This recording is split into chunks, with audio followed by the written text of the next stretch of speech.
오늘은 우리 누가복음 말씀을 통해서 장래 잔치가 되다라는 제목으로 하나님의 말씀을 함께 나누도록 하겠습니다.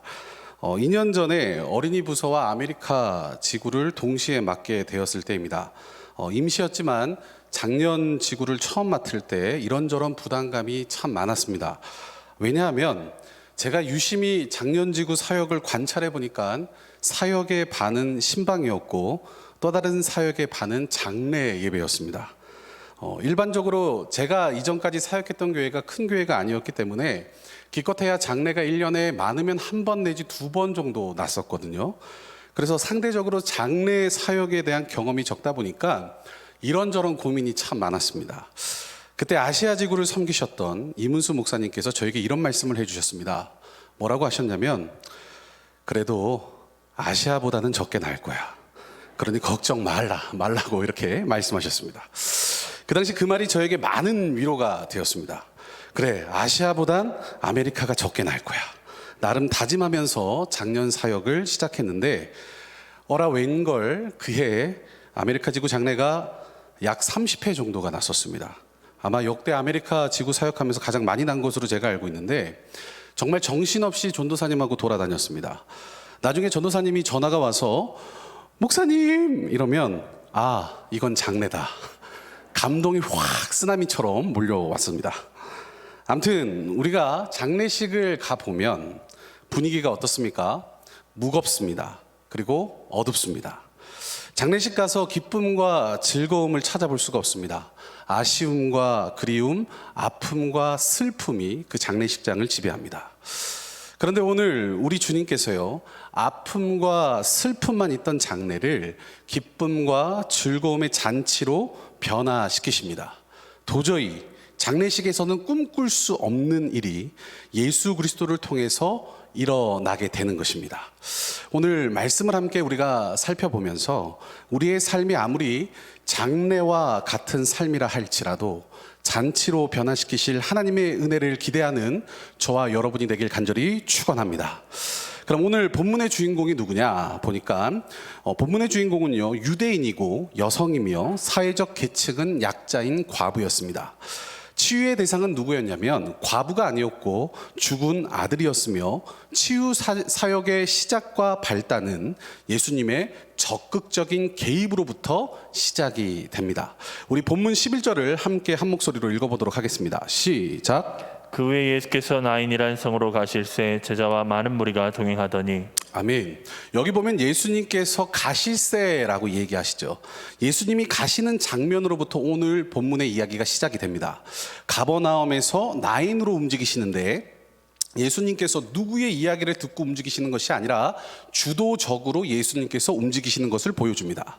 예수님은 마치 약속이 있는 사람처럼요, 서둘러 움직이시면서 적극적인 모습을 보여주세요. 그렇게 바쁘게 움직이시면서 가신 곳이 어디냐면 바로 나인이라는 성입니다. 여기 나인이라는 말은 히브리어로 나임이라 하는데 원뜻은 즐겁다라는 그런 뜻을 가지고 있어요. 그럼 나인이라는 말이 성경에 어디에 나오냐? 우리 한번 찾아보겠습니다. 창세기 49장 14절부터 15절 말씀입니다. 우리 같이 한번 읽어보도록 하겠습니다. 시작. 이사가란 양이 우리 사이에 꿇어 앉은 건장한 나귀로다. 그는 쉴 것을 보고 좋게 여기며 토지를 보고 아름답게 여기고 어깨를 내려 짐을 메고 앞제 아래에서 섬기리로다. 아멘. 이 말씀에 보면 지금 야곱이 죽을 때 12아들에게 축복하는 장면이에요. 그 중에서 지금 이 내용은, 방금 읽었던 내용은 이사가를 축복하는 내용입니다. 그 내용을 우리가 쭉 살펴보면 15절에 보니까 뭐라고 얘기합니까? 아름답게 여기고 라는 단어가 나옵니다. 이런 표현이 나와요. 아름답게 여기다. 이 말의 히브리어가 뭐냐면 나에마라고 하는데 이 단어에서 나인이라는 단어가 나오게 됩니다. 그렇다면 우리가 이 나인성을 우리가 좀 살펴볼 때 기본적으로 이곳은 즐거움의 성이고 이사갈 후손의 땅이라는 것을 우리가 알 수 있습니다. 그런데 나인성이라는 이름과 걸맞지 않게요, 오늘 어떤 사건이 이 성에서 벌어지는데 아주 심각한 슬픔의 사건이 벌어지게 됩니다. 우리 본문 12절 한번 읽어봅니다. 시작. 성문에 가까이 이르실 때에 사람들이 한 죽은 자를 메고 나오니 이는 한 어머니의 독자요 그의 어머니는 과부라. 그 성에 많은 사람도 그와 함께 나오거늘. 아멘. 성도 여러분, 우리가 이 장면을 볼 때 지금 예수님의 일행이 나인 성문에 지금 도착하셨어요. 나인 성문 앞에 도착하셨을 때 장례식 행렬이 그 성 문 밖으로 나오는 장면입니다. 그러니까 나인성에 사는 어느 가부의 외아들이 죽어서 장례를 치르게 된 거예요. 즐거움의 도시인 나인성 전체가 지금 즐거움인 뜻을 가지고 있음에도 불구하고 슬픔이 가득 차버린 도시가 되어버렸습니다. 그 슬픔의 도시 안에서 슬픔의 행렬이 지금 나오고 있어요. 슬픔의 행렬이 쭉 나오는 가운데 예수님께서 그 슬픔의 행렬 앞을 가로막으시는 것입니다. 그리고 예수님께서 그 슬픔의 행렬 앞에서 걸어 나오고 있는 그 과부에게 주목을 하시는 거예요. 그럼 왜 예수님께서 이 과부에게 주목을 하셨냐? 우리 이 과부라는 말의 뜻을 먼저 좀 살펴봐야 되는데, 이 과부라는 말의 뜻은 히브리어로 알마나라고 합니다. 알마나. 이게 어디서 왔냐면요, 언어 장애라는 말에서 이 단어가 왔어요. 언어 장애. 그러면 이게 무슨 뜻입니까? 과부는 아무리 억울한 일을 당해도 자기를 대변해 줄 남편이 없습니다. 그러니까 과부는 언어 장애라고 할 때 이 의미는 사회적 언어 장애, 사회 언어 장애일 수밖에 없는 것이죠. 그 누구도 사회적으로 자신을 변호해 줄 수 있는 사람이 없다는 거예요. 그러니까 사회적 약자다 보니까 억울한 일을 당해도 자기 소리를 낼 수 없는 사람이 바로 이 과부다라는 거예요. 또 과부는 법적 주의 문제가 있었습니다. 그건 어떤 거냐면 특별히 상속법에 문제가 있었는데, 지금 과부는 자신의 하나밖에 없는 아들을 지금 잃었잖아요. 이건 모든 상속권에서 제외된다라는 것을 말합니다. 상속의 혜택에서 완전히 배제가 된다라는 거예요. 유대인들의 상속법은 대체로 장남에게 2배가 갖고 나머지 몫은 그 나머지 자녀들에게 분배가 됩니다. 그런데 외아들일 경우에는 외아들이 죽으면 그 남편의 재산을 그 남편의 형제들이 가지게 됩니다. 그렇다면 이 과부는 이제 남편의 유산으로부터 어떠한 권리도 행사할 수 없는 위기에 처했다라는 거예요. 그래서 오늘 성경에 보면 이 나인성의 모든 사람들이 어떻게 합니까? 이 과부의 아들의 장례에 함께 참여해 주는 거예요. 왜냐하면 이 사람이 너무나 불쌍한 사람이기 때문에 이 장례에 동참해 주는 것입니다. 또 특별히 유대인의 장례 절차를 좀 살펴보면 유대인의 장례 절차는 24시간 안에 매장을 해야 했습니다. 그 이유는 시신을 계속 방치한다는 것은 그들에게 어떤 의미였냐면 하나님의 땅을 더럽히는 것이었고, 흙으로 돌아가라는 하나님의 명령 앞에 죽은 자를 대우하는 것이 하루 만에 시신을 매장하는 것이었습니다. 그럼 우리 성도 여러분, 우리가 한번 상상을 한번 해보겠습니다. 상상을 해보면 지금 이 과부에게 하나밖에 없는 아들이 있었는데, 어떻게 보면 이 과부에게는 그 자신의 전부라고 할 수 있겠죠. 이 아들이 자신이 살아오면서 전부가 이 과부 아들이었습니다. 그런 아들과 지금 이 과부가 하루 만에 이별을 해야 하는 것입니다. 언제부터 아팠는지는 우리가 알 수 없습니다. 시름시름 앓기는 했지만 그래도 손으로 만질 수 있었고 눈으로 볼 수가 있었습니다. 그렇지만 그 아들과 단 하루 만에 생이별을 해야 하는 것입니다. 땅에 묻어야 하는 것이죠. 이때 과부의 마음은 어땠을까? 우리가 한번 상상을 해봤으면 좋겠습니다. 이때 과부, 마치 자신의 신체의 일부가 끊어지는 듯한, 떨어져 나가는 듯한 그런 아픔이 이 과부에게 있었을 것입니다. 그리고 이 과부가 그 누구에게도, 그 누구도 이해할 수 없는 슬픔과 고통의 감정들이 그 심정에 휘몰아쳐 왔을 것입니다. 그리고 우리가 또 곰곰이 생각해 보면 이 과부에게는 이 장례가 처음이 아니라 2번째라는 거죠. 2번째. 언제인지 모르지만 사랑하는 남편을 잃고 아마 이 과부는 장례를 치렀을 것입니다. 그때 지금 죽은 아들이 뭘 했겠습니까? 상주를 했을 것입니다. 그 역할을 감당했겠죠. 그런데 성도 여러분, 이런 말이 있습니다. 남편을 잃어도 자식이 있는 아내는 삶을 살아냅니다. 왜냐하면 과부는 약해도 엄마는 강하기 때문인 것입니다. 가부는 슬퍼할 수 있지만 엄마는 울지 않습니다. 과부 엄마는요, 아마 자식이 압이 없는 자식이란 소리 듣지 않게 하기 위해서 스스로 아마 자신의 행복을 포기하면서 자식을 길러냈을 것입니다. 아마도 이 과부에게는 삶의 버팀목이 바로 아들이었을 것입니다. 더 나아가 바로 엄마의 역할 때문에 이 과부는요, 삶을 포기할 수가 없었을 것입니다.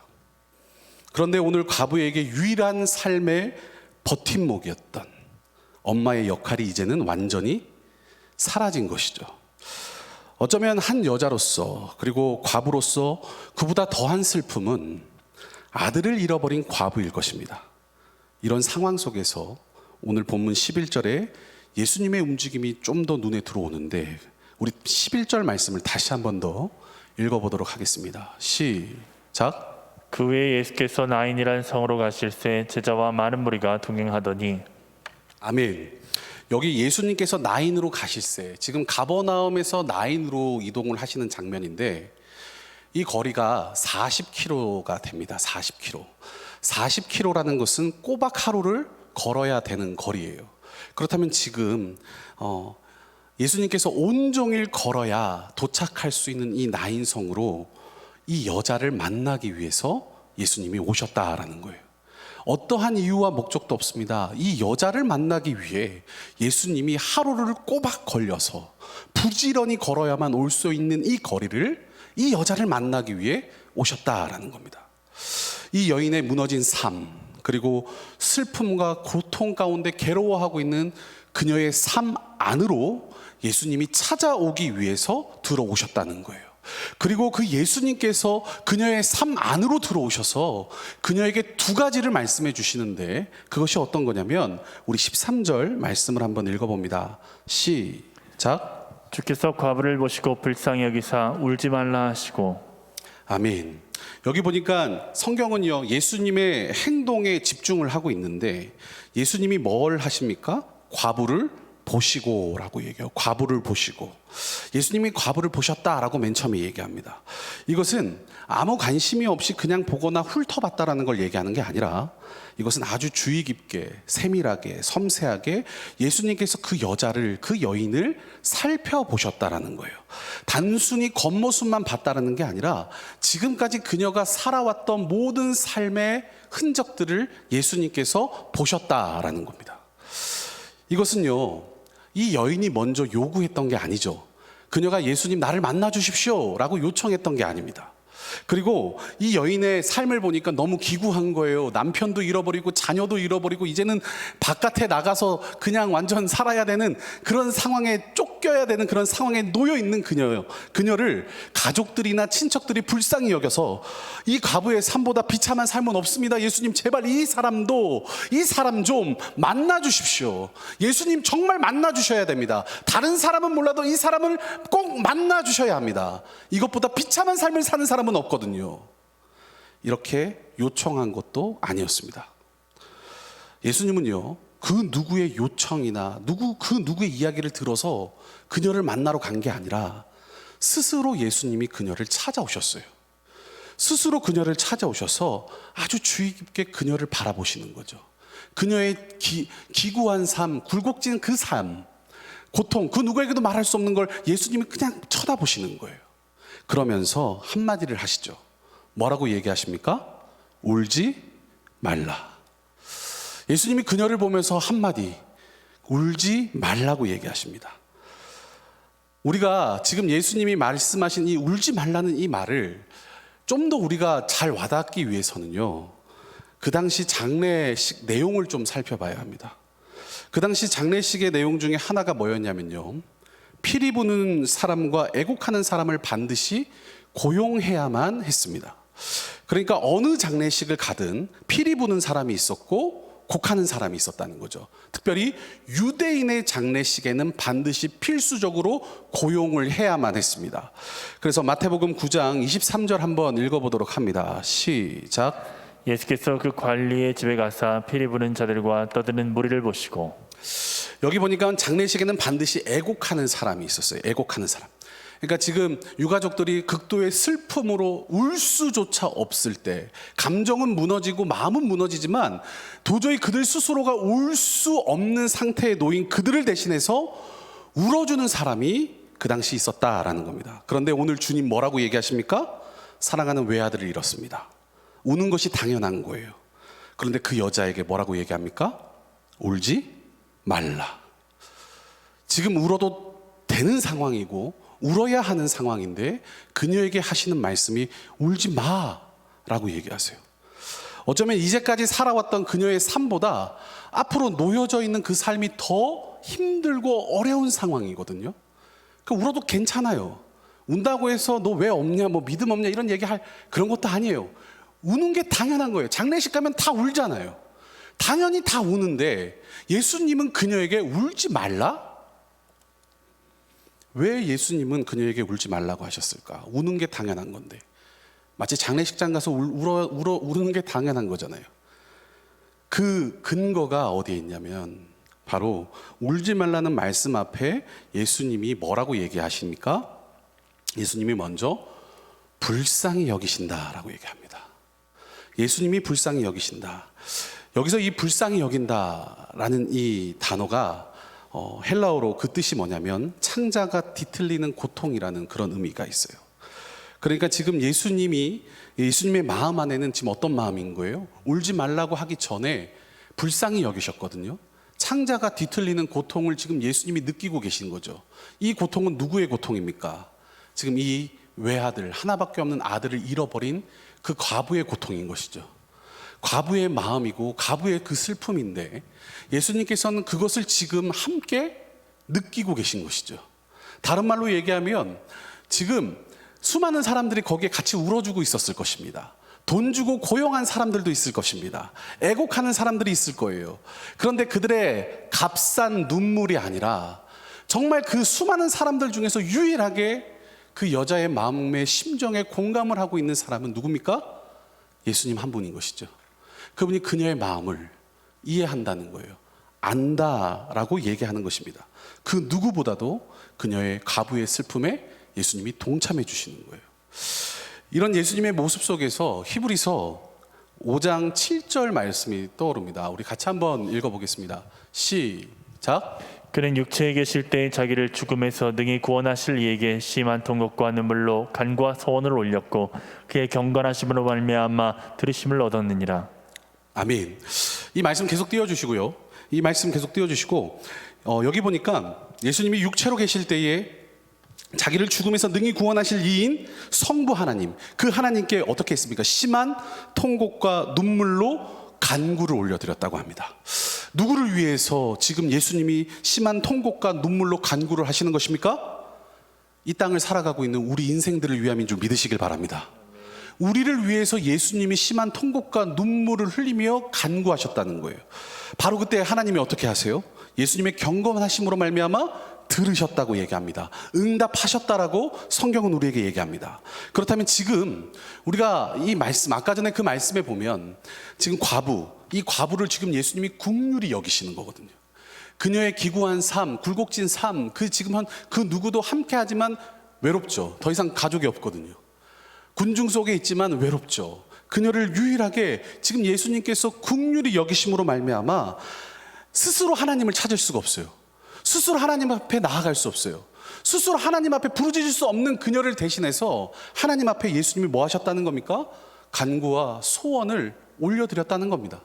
예수님이 다시 고통 중에 있는 그녀를 대신해서 도저히 나아올 수 없는 그녀, 슬픔에서 빠져나올 수 없는 그녀를 위해서 예수님이요 간구하시고 기도해 주셨어요.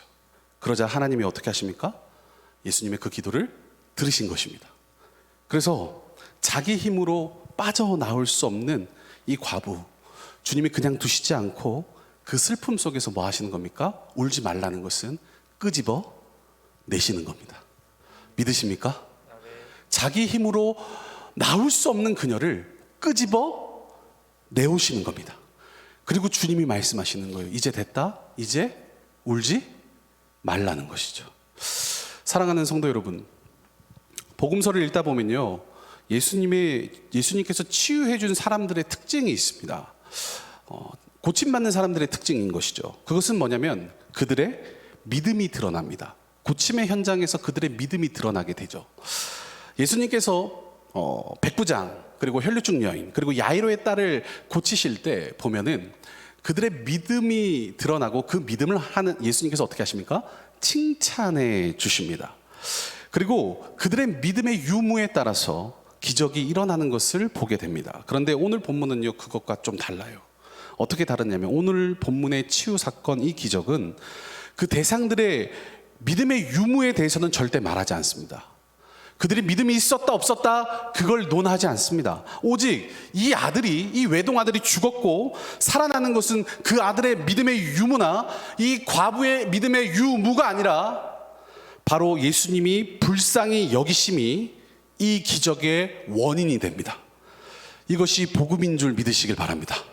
그들이 믿음이 있어서가 아닌 거예요. 믿음을 얘기하지 않아요. 그 전에 그들의 믿음보다 예수님이 더 긍휼히 여겨주시고 예수님이 더 불쌍히 여겨주시는 그 은혜가 더 크기 때문에 그 큰 은혜가 기적을 일으키게 된다는 것입니다. 이것이요, 우리의 믿음의 여부에 따라서 우리의 믿음이 많고 적음이 중요한 게 아닌 거예요. 하나님이 불쌍히 여기심이 우리 인생의 복음이 되는 줄 믿으시길 바랍니다. 우리를 불쌍히 여기시고 긍휼히 여겨주신다는 것, 이것이 믿음이 되는 것이죠.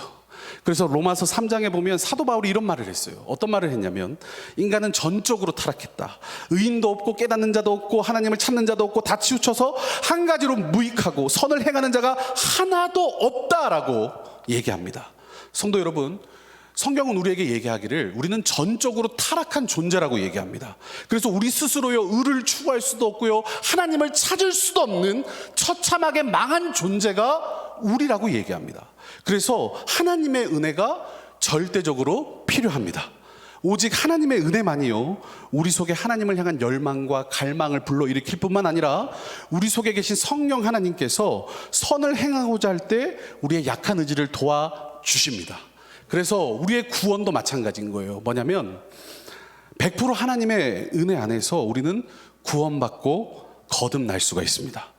100% 하나님의 그 은혜 가운데, 그분의 은혜 가운데 우리가 들어갈 때 100% 구원을 받을 수가 있는 것이죠. 사랑하는 성도 여러분, 그러므로 오늘 주님께서 울지 말라는 이 말은 전적인 하나님의 은혜의 표현인 줄 믿으시길 바랍니다. 이거보다 더 완벽한 복음은 우리에게 없는 거예요. 완전히 무너지고 완전한 슬픔 속에서 하나님을 더듬어 찾을 수도 없는 나약한 그 인생 가운데 주님이 먼저 찾아오셨어요.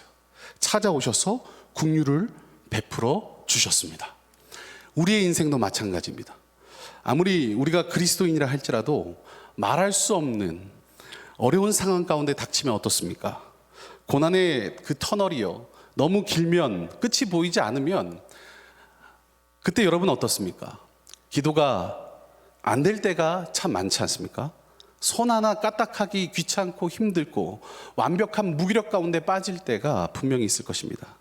그런 상황 가운데 우리의 믿음을 발휘할 수 있는가? 그리 녹록지 않을 것입니다. 그러나 기억하시길 바랍니다. 하나님의 불쌍히 여겨주심이 우리를 모든 상황에서 구원하는 줄 믿습니다. 주님을 찾을 수 없는 내 삶 가운데 주님이 먼저 찾아오사 우리를 결코 홀로 내버려 두시지 않는다라는 거예요. 그 주님께서 우리에게 찾아오셔서 어떻게 하시느냐, 우리 예수님이 하신 말씀 봅니다. 우리 본문 14절과 15절 말씀 읽어봅니다. 시작. 가까이 가서 그 관에 손을 대시니 맨 자들이 서는지라. 예수께서 이르시되 청년아, 내가 내게 말하노니 일어나라 하시매 죽었던 자가 일어나 앉고 말도 하거늘 그를 어머니에게 주시니. 아멘. 여기 보니까 먼저 그 관에 손을 대시니, 여기서 관이라고 하는 것은요, 덮개가 없는 관이에요. 그러니까 시체를 옮길 때 사용하는 들것입니다. 들것. 그렇다면 지금 예수님이 관에 손을 대셨다라는 것은 뚜껑이 아니라 죽어 있는 이미 시체인 그 아들에게 손을 얹으셨다는 거예요. 그 아들에게 손을 얹었다. 이것은 율법적으로 보면 부정한 것입니다. 그러나 예수님은요, 지금 예수님의 긍휼은, 예수님의 그 사랑은 부정을 뛰어넘어서 거룩하게 하시는 분인 줄 믿으시길 바랍니다. 그 어떤 것도 예수님의 사랑을 막을 수가 없는 거예요. 예수님의 사랑을 방해할 수가 없다라는 것이죠. 그래서 과부를 향한 그 긍휼하신 그 사랑, 과부를 향한 그 불쌍하게 여기시는 그 마음이 부정과 죽음을 뛰어넘어서 예수님이 행동하게 하신다는 거죠. 그리고 그 아들에게 뭐라고 얘기하십니까? 내가 내게 말하노니 일어나라. 그 순간 그 아들이 일어나게 됩니다. 그리고 그 아들이 절망과 고통 가운데 지금 있는 그 어머니에게 다시 보내주시는 거죠. 예수님께서. 방금 전까지 초상집이었습니다. 방금 전까지 죽음과 고통과 어두움에 그늘진 상황이 어떻게 됩니까? 그 장례 hành렬이 잔치로 바뀌게 되는 것이죠. 그래서 우리 마지막으로 본문 16절과 17절 한번 읽어봅니다. 우리 반주팀 나와주시고요. 같이 한번 읽어봅니다. 16절 17절 시작. 모든 사람이 두려워하며 하나님께 영광을 돌려 이르되 큰 선지자가 우리 가운데 일어나셨다 하고 또 하나님께서 자기 백성을 돌보셨다 하더라. 예수께 대한 이 소문이 온 유대와 사방에 두루 퍼지니라. 아멘. 아멘. 하나님께서 자기 백성을 돌보셨다 하더라. 믿으십니까? 믿으십니까? 돌보셨다 하더라. 포기하지 않으셨답니다. 사랑하는 성도 여러분, 기억하시길 바랍니다. 말씀 마무리합니다. 오늘 본문의 기적은 과부의 믿음을 보고 살려준 것이 아니라 예수님의 긍휼히 여기심이 기적의 원인이 됩니다. 이것은 은혜의 시대가 우리에게 활짝 열렸을 뿐만 아니라 그 은혜로 말미암아 인생의 모든 슬픔과 아픔과 고통이 더 이상 그 아픔에서 이제 벗어날 수 있음을 선포하는 것입니다. 장래와 같은 우리의 인생이요, 예수님의 긍휼히 여기심으로 말미암아 잔치가 되는 것입니다. 그러므로 오늘 말씀을 통해서 주님의 은혜를 기대하길 간절히 소망합니다. 내 삶에 풀리지 않는 문제, 어려움이 있다 할지라도 마치 죽음의 장례 행렬처럼 우리의 삶을 무기력하게 하는 것들이 있다 할지라도 주님 나를 사랑하사 그냥 내버려 두지 않으심을 믿으시길 바랍니다. 그렇다면 내 삶 가운데 죽은 아들처럼 움직일 수 없고요, 닫혀있는 문제들이 뭐가 있을까? 빳빳하게 굳어있는 내 삶의 문제들이 뭐가 있을까? 곰곰이 생각해 보니까 게임에 갇혀있는 자녀 문제일 수도 있을 것 같아요. 스마트폰에 중독되어 있는 자녀들, 움직이지 못하는 그런 자녀들, 예배에 나오지 못하는 자녀들, 예수를 믿지 못하는 그 자녀들, 굳어있는 자녀들, 바늘구멍 같은 취업문에 꼼짝달싹 못하는 청년들, 어떻게 해야 하나? 어떻게 해야 하나? 코로나로 인해서 동분서주하면서 이리 뛰고 저리 뛰며 어떻게든 땀을 흘리며 돈을 벌고 있는 우리 가장들, 어떻게 보면 그들이 마치 굳어있는 문제, 우리의 삶 가운데 해결하지 못했던 그런 문제일 수 있을 것 같아요. 더 나아가 우울의 자리, 절망의 자리, 거기에 누워 있다면, 그리고 습관적인 중독이나 죄의 자리에 계속 머무르고 있다면 오늘 우리 주님께서 과부의 아들에게 말씀하셨던 것처럼 우리에게도 말씀하십니다. 뭐라고 하십니까? 일어나라. 일어나라. 다른 말로 얘기하면 벗어나라. 주님의 긍휼과 자비하심을 믿고 일어서는 우리 모두가 되길 간절히 축원합니다. 주님이 불쌍히 여기심과 돌보심으로 인생의 장례를 인생의 잔치로 변화시키실 주님을 찬양하길 간절히 소망합니다. 그러므로 주님의 은혜를 기억하며 기도의 자리, 은혜의 자리, 말씀의 자리, 또한 예배의 자리에 더욱 달려나오시는 우리 모든 한밭제일교회 성도님들 되시길 간절히 축원합니다. 더 나아가 100일 인생 기도가 얼마 남지 않았습니다. 이제 좀 있으면 시작할 텐데 주님의 은혜를 누리는 복의 자리가 될 것입니다. 주님의 긍휼하심을 덧입는 자리가 될 줄로 믿습니다. 우리 모두가 은혜의 주인공이 되길 간절히 축복합니다.